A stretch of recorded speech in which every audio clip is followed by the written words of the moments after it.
Relight तो सबसे पहले मैं शुरुआत करना चाहूंगी कि हम लोग ने बचपन में सबने रामायण पढ़ी है, और उस रामायण में हमने सुना है कि जब सीता मैया को रावण हरण करके ले जा रहे थे तो जटायु ने भी उनके लिए मतलब लड़ाई लड़ी थी, and he also tried to save हर।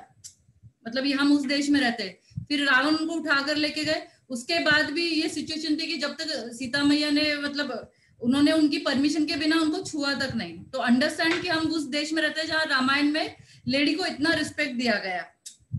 लेकिन अब उसी देश की यही कहानी है कि हमारा देश कहीं ना कहीं ऐसा लग रहा है कि रेपिस्ट की घटनाएं जैसे रोजमर्रा हम लोग पढ़ते ही रहते हैं अखबार में।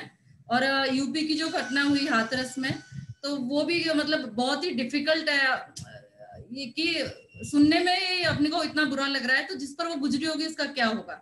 तो today session is about all that. तो वी विल सी कि लॉ क्या कहता है, कानून क्या कहता है, मतलब कुछ चेंजेस होते हैं कि नहीं होते, और होते हैं तो फिर वो दिखाई क्यों नहीं देता है। This is an small effort by me and with all of you to understand कि रेप के पनिशमेंट्स भी होते हैं और केसेस कैसे चलते हैं, और फिर उसका कुछ भी मतलब प्रतिक्रिया क्यों नहीं होती है, कुछ फर्क क्यों नहीं पड़ रहा है देश में। तो वी विल स्टार्ट फ्रॉम, देखिए सबसे पहले 92 का एक केस लेते हैं जो एकदम बोलते हैं ना मेजर रेप केसेस देश के ले सकते हैं। वैसे देश में हर 15 रेप हो रहा है,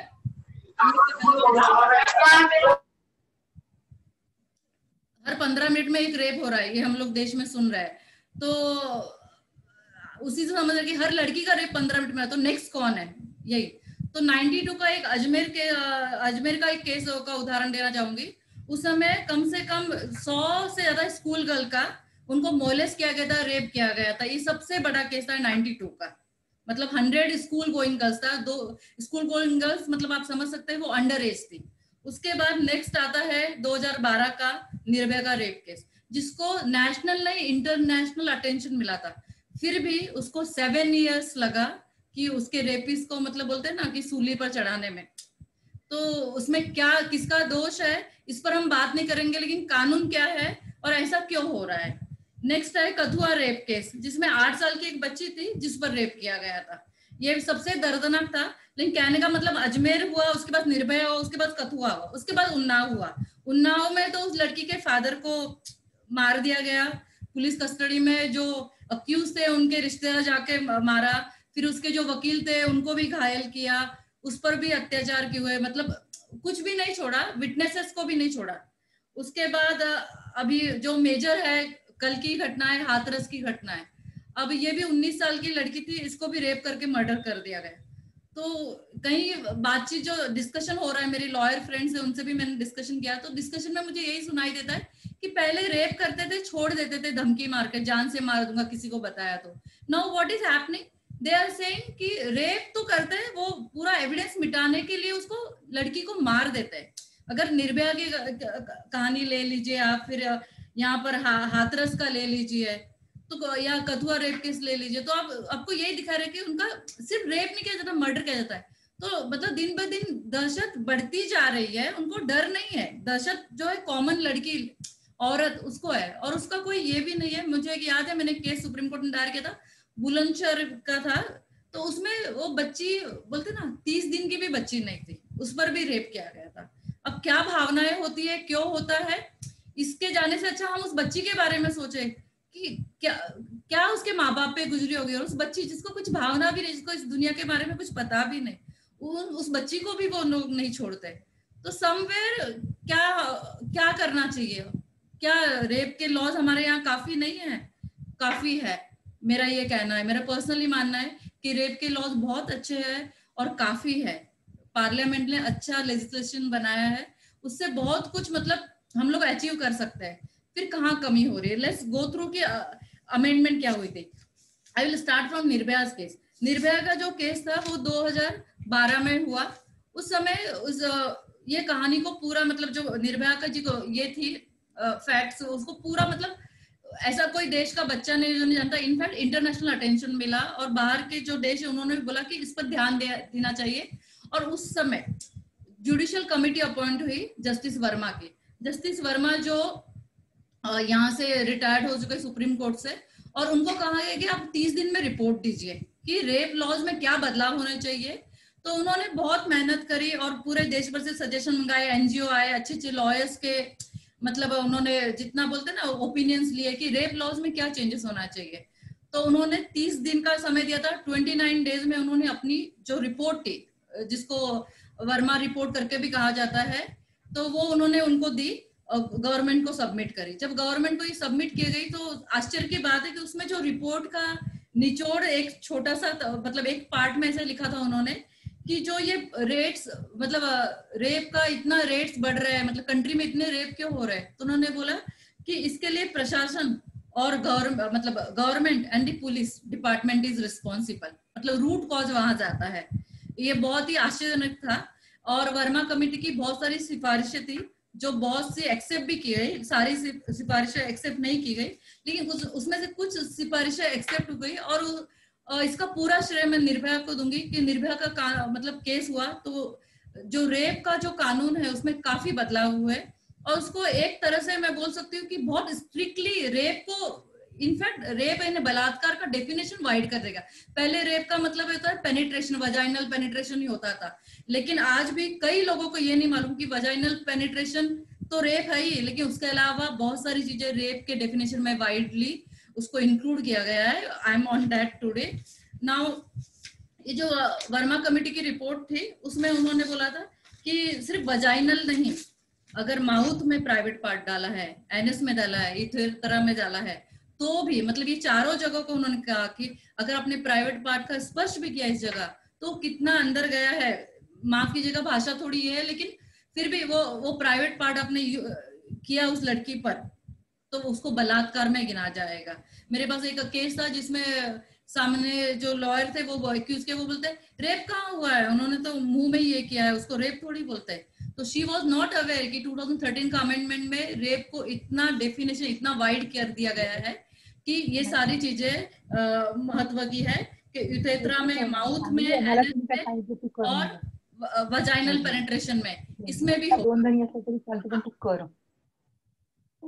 तो मैं आपको बताना चाहती हूँ कि हमेशा ध्यान रखिएगा कि ये चारों चीज भी रेप में गिनी जाएगी। तो क्योंकि रेप का नॉर्मली होता है इंटरकोर्स हो गया तो रेप होता है, अदरवाइज रेप नहीं होता है। ये पुराना डेफिनेशन था, लेकिन वर्मा कमेटी की रिपोर्ट के बाद, निर्भया की केस के बाद रेप का डेफिनेशन काफी वाइड कर दिया गया। ये सबसे इम्पोर्टेंट है चीज है। और इसमें जो मेजर चेंजेस होता है वो सेक्शन 375 जिसमें रेप डिफाइन किया गया था उसमें हुआ था।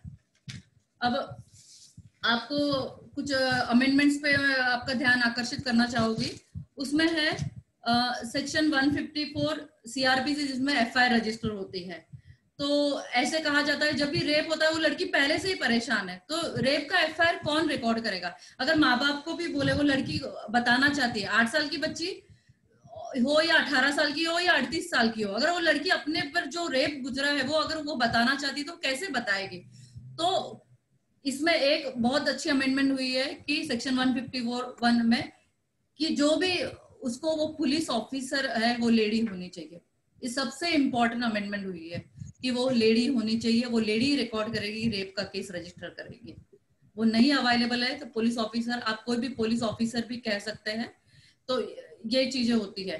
तो this is one thing. And police, और सबसे इंपॉर्टेंट हो सकता है कि वो लड़की अनस्टेबल है माइंड से, उस समय परेशान है, वो टेम्पररी मतलब या तो डिप्रेशन में है, तो you can call the police officer at home to record her बयान, उसका कंप्लेंट। ये सबसे इंपॉर्टेंट चीज है। और उससे भी आगे इंपॉर्टेंट चीज है कि उस बयान को वीडियोग्राफ भी किया जा सकता है। May I request all the participant mute please. तो जो सबसे इंपॉर्टेंट इसमें अमेंडमेंट आई है कि वो लड़की का, मतलब बहुत सारे अमेंडमेंट्स है, उसमें महत्वपूर्ण अमेंडमेंट है कि रेप का जब भी चार्जेस लगेगा वो लड़की लगाएगा, अगर वो माइंड से अनस्टेबल है, वो पुलिस स्टेशन नहीं जा सकती, तो आप पुलिस ऑफिसर को घर पे बुला सकते हैं और पुलिस को वहां, वो भी लेडी पुलिस ऑफिसर होनी चाहिए और उसको रिकॉर्ड करना ही पड़ेगा। और वो वीडियोग्राफी करने के लिए भी अलाउड है, क्योंकि कोई भी बात उसमें से निकल ना जाए, कोई बात बच ना जाए लिखने में, लिखावट में। ये सबसे इंपॉर्टेंट चीज है। उसके बाद एक और चीज आई इसमें कि कई बार ऐसा होता है कि पुलिस ऑफिसर्स ने रेप किया है या गवर्नमेंट जो एम्प्लॉइज है उसने रेप किया है। कई बार नौकरी मांगने चले गए या कोई गवर्नमेंट ऑफिस में गए, उसने रेप किया। तो पहले क्या होता था 197 में आपको सैंक्शन लेना पड़ता है। जब भी आपको गवर्नमेंट ऑफिसर्स के अगेंस्ट कंप्लेंट करनी है, एफआईआर करना है, तो आपको सैंक्शन लेना पड़ता था गवर्नमेंट से, उसके बिना आप नहीं कर सकते। बट ये सैंक्शन इस चीज के लिए उठा दिया गया, अगर उन्होंने रेप किया है या कोई ऐसी हरकत की है किसी लड़की के साथ, तो कोई सैंक्शन की आवश्यकता नहीं है। और उसमें आर्मी ऑफिसर्स भी इन्वॉल्व हो गए, तो अब उसके लिए भी सैंक्शन की जरूरत नहीं। आर्मी के लिए मैं बताना चाहती हूँ कि उनका अलग से कोर्ट मार्शल होता है और उनका अलग से लॉज होता है। आर्मी को हमारा रेगुलर लॉज आईपीसी सीआरपीसी नहीं लगते, बट रेप के लिए ये बदलाव किया गया, ये सबसे इंपॉर्टेंट है। अब उससे भी इंपॉर्टेंट चीज बताना चाहती हूँ, मैंने जिसने मेरा पिछला लेक्चर सुना होगा, मैं बताना चाहती हूँ कि जब भी एक्सीडेंट केस होता है तो कोई भी आप प्राइवेट या पब्लिक हॉस्पिटल में किसी को भी लेकर जाइएगा, तो उनका सबसे पहला कर्तव्य यह है कि उनको जो भी ट्रीटमेंट देनी है उसको वो उनको ये मतलब फ्री में देनी है, और वो मना नहीं कर सकते, और वो ये कह नहीं सकते ये पुलिस केस है हम बाद में करेंगे, ऐसा नहीं कर सकते। उनको यही करना पड़ेगा कि जब भी पुलिस केस है या कुछ भी है, आप मतलब वो आपको पहले ट्रीटमेंट करनी है, फिर पुलिस को बुलाना है। Same apply to rape victim. अगर कोई रेप विक्टिम है, या फिर मैं सिंपल भाषा में थोड़ा सा और नहीं चाहूंगी, छेड़छाड़ की घटना है, उस पर सेक्सुअल असॉल्ट हुआ है, अभी जो नया वर्ड जो बहुत यूज हो रहा है, सेक्सुअल असॉल्ट भी हो रहा है, आपने किसी लड़की को सेक्सुअल असॉल्ट किया है तो भी वो इस गुनाह में आएगा। और सबसे इंपॉर्टेंट चीज है कि आप उसको कोई भी जो विटनेसेस है या फिर उसके घर वाले है, उसको प्राइवेट या पब्लिक जो नियरेस्ट हॉस्पिटल है, तो कहने का मतलब है कि आपको उसकी जान बचानी है, तो जो नियरेस्ट हॉस्पिटल है उसमें पब्लिक या प्राइवेट जो भी मतलब हॉस्पिटल है, उसको फ्री मेडिकल ट्रीटमेंट देनी है उस लड़की को। सबसे इंपॉर्टेंट चीज है ये कि उसको फ्री मेडिकल ट्रीटमेंट देनी है। आप कह नहीं सकते कि प्राइवेट हॉस्पिटल है हम उसको नहीं लेंगे या ये पुलिस केस है। फर्स्ट रीजन उसको ट्रीटमेंट फ्री देनी है, वो भी दिस इज अवेलेबल इन दी मतलब मैं कहना चाहती हूँ आईपीसी सीआरपीसी और एविडेंस एक्ट में ये सारी अमेंडमेंट्स हुई है। अगर हम पढ़ेंगे तो मतलब लेजिस्लेशन जितना गवर्नमेंट कर सकती है उतना उन्होंने किया है, लेकिन कहीं हमें लॉ का नॉलेज नहीं है, हमें जानकारी नहीं है, तभी ये सारी घटनाएं होती है। इसके बाद सबसे और एक इम्पोर्टेंट चीज बताना चाहूंगी कि कई बार ऐसा होता है कि पुलिस ऑफिसर बोलता है मैं एफआईआर नहीं लूंगा, ये तो रेप नहीं है, या कुछ भी बोल सकता है। कई बार वो भगा भी देते हैं। कुछ गांव के साइड में जैसे अगर हाथरस का केस आप ध्यान से पढ़ेंगे तो मीडिया भी काफी चुप था, और उसका केस इतना मतलब जब वो लड़की एक्सपायर हो गई तब इतनी बातें हुई, उसके पहले एकदम शांत था, कुछ पता नहीं जना। पुलिस की भी मतलब थोड़ी सी लापरवाही की न्यूज आ रही है अभी कि उन्होंने ध्यान नहीं दिया, ऐसा बहुत सारी बातें आ रही है। लेकिन अगर मैं आपको बताती हूँ कि अगर कोई एफआईआर लॉन्च करने के लिए मना करता है तो उस पर भी एफआईआर हो सकती है। कहने का मतलब सिंपल भाषा में, if somebody refuses to register an FIR of rape या sexual assault on a lady, on a girl, then there can be an FIR on that police officer who refuses to file an FIR। फिर वापस वही कि medical treatment वगैरह वो सब चीजें हैं। अनीता जी, जी जी अनीता जी, अंदर which section? I think it is under 163A और समथिंग जी, और सीआरपीसी 163। हाँ, हम लोग बाद में डिस्कस करेंगे। जी जी जी, ओके, बाद में डिस्कस करेंगे। हाँ, इसके बाद 163A और B लिख लीजिए मैडम, ठीक है। अच्छा, सबसे इंपॉर्टेंट चीज है कि हम लोग ऐसे lawyers, many lawyers are also now on the board, तो मैं उनको कहना चाहूंगी कि कई बार हम लोग जब बेल के एप्लीकेशंस बनाते हैं तो अक्यूज के लॉयर भी लड़की का नाम ब्रैकेट में लिख लेते हैं। नहीं, कंप्लेनेंट का नाम आपको डिस्क्लोज करने का कोई अधिकार नहीं है, और उसका बाकायदा एक सेक्शन है, section 228।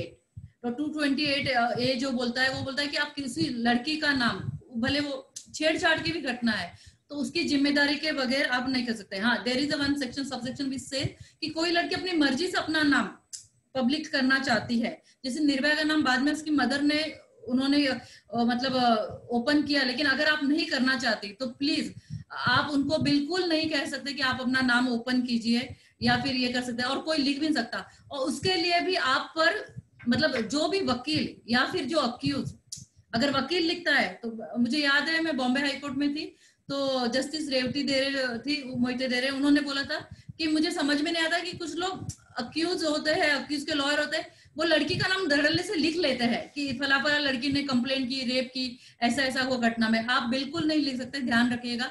Whenever you right an application और आप उस केस के या तो कंप्लेंट की तरफ से accuse, you can not disclose her name without her permission and if she is no more without her family's permission. ये सबसे इम्पोर्टेंट चीज है। और अभी एक और चीज सबसे इम्पोर्टेंट है कि रेप की सजा क्या होती है। नॉर्मली 7 years ही थी, ये जो रेगुलर चल रहा है वैसे ही कि 7 years तो पनिशमेंट थी, इसको बढ़ाकर अब लाइफ इम्प्रिजनमेंट कर दी गई है। गैंग रेप की भी बढ़ा दी गई है। इसमें एबीसीडी बहुत सारे सेक्शन हुए। 376 पहले सिंपल 376 था, लेकिन उसमें एबीसीडी हुई है, उसमें गैंग रेप भी इंक्लूड किया गया है। तो ऐसे केसेस में जब मतलब गैंग रेप भी होता है तो लाइफ इम्प्रिजनमेंट होता है। और लाइफ इम्प्रिजनमेंट मतलब ये नहीं कि 20 साल हो जाए तो उसको छोड़ दिया जाएगा, उसका नेचुरल डेथ होने तक उस अक्यूज को अंदर रखा जाएगा। ये सबसे इंपॉर्टेंट चीज है। तो इस बात का भी ध्यान रखिएगा जब भी आप मतलब रेप केस में लड़ रहे हो, तो आपको ये मालूम होना चाहिए कि इसमें मतलब लाइफ इम्प्रिजन भी हो सकती है। लेकिन मतलब बोलने की कहने का मतलब है कि मीडिया इन चीजों को पब्लिसिटी उतना दे नहीं पाई है, या फिर जो कई देश में इतने केस नहीं हुए कि लाइफ इम्प्रिजन मिल गया या फिर कैपिटल पनिशमेंट हो गई। जैसे निर्भया का केस 7 साल लग गए, तो उसका इम्पैक्ट उतना नहीं हुआ because there was a delay in execution या इम्प्लीमेंटेशन ऑफ द लॉ। सबसे इंपॉर्टेंट चीज कि आपने इम्प्लीमेंटेशन बहुत लेट, मतलब अगर निर्भया का केस ऐसा वुमेन आई फील कि ठीक है उसको अक्यूज को हर कोर्ट में मतलब अपील करने का हक है, लेकिन सेम समय में ऐसे मुझे लगता है कि ऐसा वुमेन अगर उसका केस जल्दी चलता 7 साल की बदले 2.5 साल में होता तो उसका इम्पैक्ट ज्यादा अच्छा होता और थोड़ी दहशत तो बैठती बलात्कारियों में। लेकिन वो नहीं हुआ। उसको क्यों नहीं हुआ ये मतलब अलग रीजन है, उसका अलग आप तरह से कितने भी क्रिटिसाइज कर सकते हैं, लेकिन हमको किसी जज को नहीं क्रिटिसाइज करना है। See it is always to be told in the legal parlance में ऐसा कहा जाता है, you can not criticise the जज, you can criticise the judgement. तो इस बात का ध्यान रखिएगा कि आप जज को क्रिटिसाइज नहीं कर सकते, आप जजमेंट को क्रिटिसाइज कर सकते हैं। कि निर्भया के केस में आज भी मुझे लगता है कि अगर उसका जल्दी मतलब जो जजमेंट जल्दी आता तो उसका इम्पैक्ट अच्छा होता, और 7 साल लग गए तो उसका इम्पैक्ट कहीं ना कहीं लेट हो गया। वो भी मतलब आज होगा कल होगा ऐसे ही। और कई बार तो मैं मतलब व्हाट्सएप में ऐसा मजाक बन गया था, हाँ आज नहीं तो कल मतलब निर्भया के आरोपियों को शिक्षा मिलेगी। उसके माता पिता भी बहुत परेशान थे, मतलब आप माता पिता के पूरा देश ही परेशान था, लेकिन हमने 7 साल लगा लिए। तो दिस इज आज का मेरा ये लेक्चर लेने का सबसे इम्पोर्टेंट चीज यही था कि मैं आपको ये बताना चाहती कि रेप केस कितने दिनों में चलना चाहिए। बहुत सिंपल क्वेश्चन है, मैं इसका आंसर देती हूँ और ये एक लाइन आज के लेक्चर के लिए काफी है। रेप केस जो है चार्जशीट फाइल होने के बाद कोर्ट में 60 डेज में चलना चाहिए, 60 डेज में। ये क्रिमिनल अमेंडमेंट है, लेकिन दुख की बात है कि इसकी या तो मालूमात नहीं है, और मालूमात है तो भी केस 60 डेज में चलता ही नहीं है और हम उसके लिए कुछ नहीं कर सकते। 60 डेज में केस चलना चाहिए। मैं सेक्शन 309 सीआरपीसी का कोड करना चाहूंगी जो यहाँ पर, तो उसमें आप देखेंगे पावर टू पोस्टपोन और एडजमेंट रहता है। जब आप पावर टू पोस्टपोन एडजमेंट करते हैं तो कुछ केसेस में आप पावर टू पोस्टपोन एडजमेंट नहीं कर सकते। तो सेक्शन 309 बोलता है उसमें मतलब ये हुई है अमेंडमेंट हुई है, वो अमेंडमेंट कहती है कि 60 डेज में केस चलाना। रेप के केसेस में आपको डेट नहीं मिलेगी। एसिड अटैक के केस में I am not deviating acid attack today, क्योंकि मेरा आज का केस का रेप का मेरे को हाथरस की घटना ने बहुत मतलब विचलित किया है। समझ में नहीं आ रहा है कि ऐसा वुमेन मैं क्या कर सकती हूँ। मैं सिर्फ यही के जो लॉज है उसकी इंफॉर्मेशन पहुंचाने का कोशिश कर सकती हूँ। आज का ये जो सेशन है उसी के लिए ट्रिब्यूट है, उस लड़की के लिए और सारी देश की उन लड़कियों के लिए जिन्होंने ये सब सहा है। पता नहीं कितने लोग सेफ है आने वाले समय में, ये तो समय ही बताएगा।